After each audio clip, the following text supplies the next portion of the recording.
그 변호부 변호사님 말씀 듣다 보니까 확실히 노무현 전 대통령 당시의 논두렁 시계 사건과 지금 검찰이 포렌식으로 복원을 해서 확보를 해서 재판 과정에서 정당하고 공개적으로 공개한 증거는 전혀 차원이 다른 이야기를 정 교수가 하고 있다는 건데, 한편으로는 박성규 전 대변인, 정경심 교수 혹은 조국 교수의 생각이, 인식이 나는 노무현 전 대통령과 같은 급이다. 뭐 혹시 이런 생각하고 있는 건 아닙니까? 저 기사 보고 저도 참 깜짝 놀랐습니다. 깜짝 놀라셨어요. 어떻게 이렇게 연결시킬 수 있을까? 변호사가 연결시킨 건가 아니면 본인이 연결시켰나? 예. 정경심 교수는 이게 한 번씩 한 번씩 나올 때마다 깜짝깜짝 놀래게 하는 재주가 있어요. 그렇군요. 어떻게 사람이 저렇게까지 할 수 있을까? 예.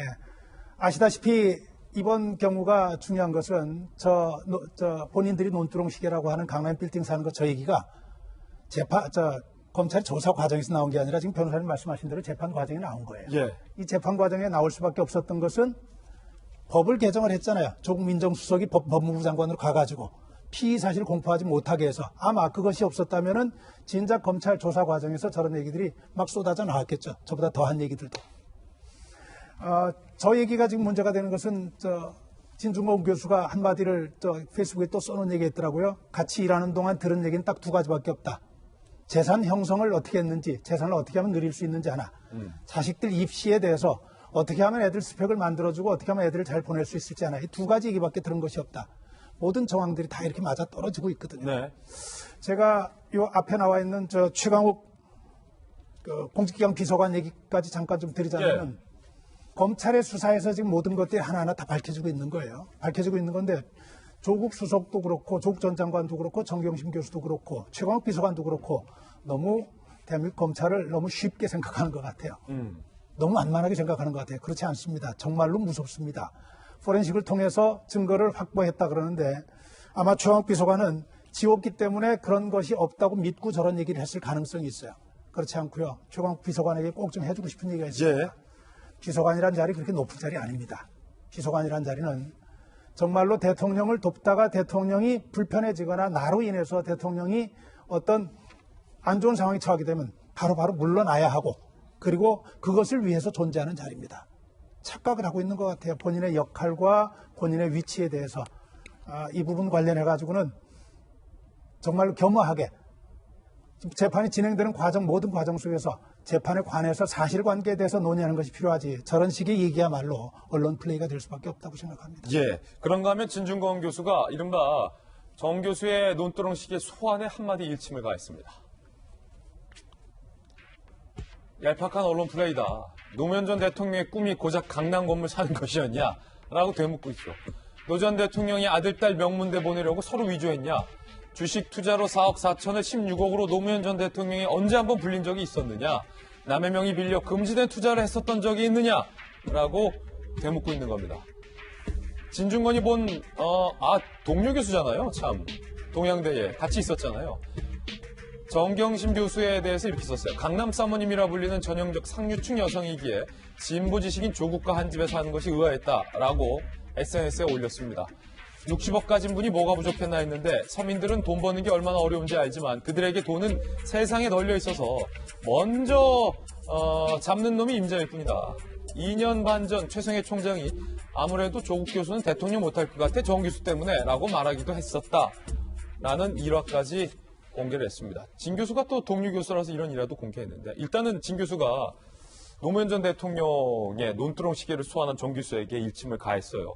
노무현 전 대통령이 언제 강남에 집 사는 걸 꿈으로 가진 적이 있냐? 4억을 16억으로 노 전 대통령이 언제 불린 적이 있느냐?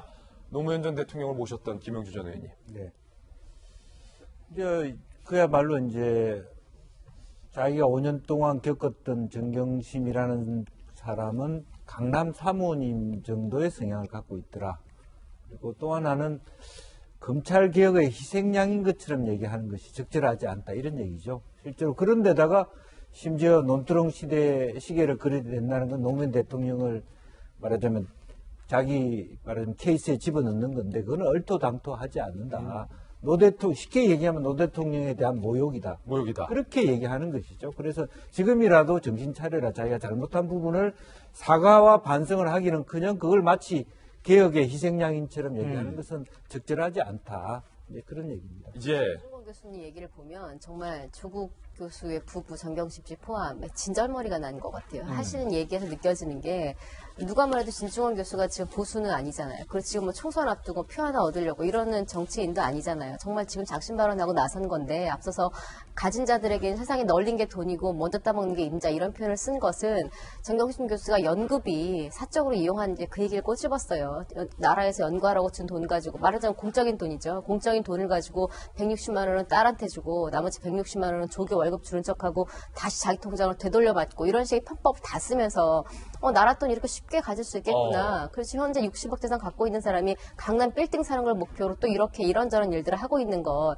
그 키스트 에서는 직접 학교에서 밝혔잖아요. 실제로 그 딸이 이렇게 저렇게 안 했는데 허위로 이런 식으로 그러니까 이미 공적인 거에서 정경심 교수가 이렇게 허위나 이런 뭐 왜곡이나 이런 것들을 하는 게 이미 밝혀진 상황에서 재판까지 안 가더라도 지금 진중권 교수가 하고 있는 얘기들은 가까운 사람이 본 시각이기 때문에 게다가 지금 뭘 얻고자 하는 시각이 아니기 때문에 더 진정성이 있게 들리는 것 같아요. 제가 지금 대통령 못할 것 같아 등등이 아니라 전 논두렁식에도 좀 화가 나는 게 앞서 노 전 대통령 모셨던 분으로서의 입장도 있으시겠지만 너무 활용하잖아요. 노 전 대통령을 그리워하는 사람들의 그 순수성을 지금 이용하고 있는 거거든요. 누가 봐도 지금 어디 감히 노무현 전 대통령과 지금 정경심 씨의 이게 비슷합니까? 근데 논두렁식에 불쑥 꺼내면서 그 당시에 그 아픔을 갖고 있는 사람들의 감정을 확 건드려가지고 지금 일종의 여론몰이를 하고 있는 거잖아요. 전 이게 사실 더 죄질이 안 좋다고 생각을 해요. 법적으로 증명을 허위를 작성을 했고 재산 증식을 불법으로 했고 물론 이거는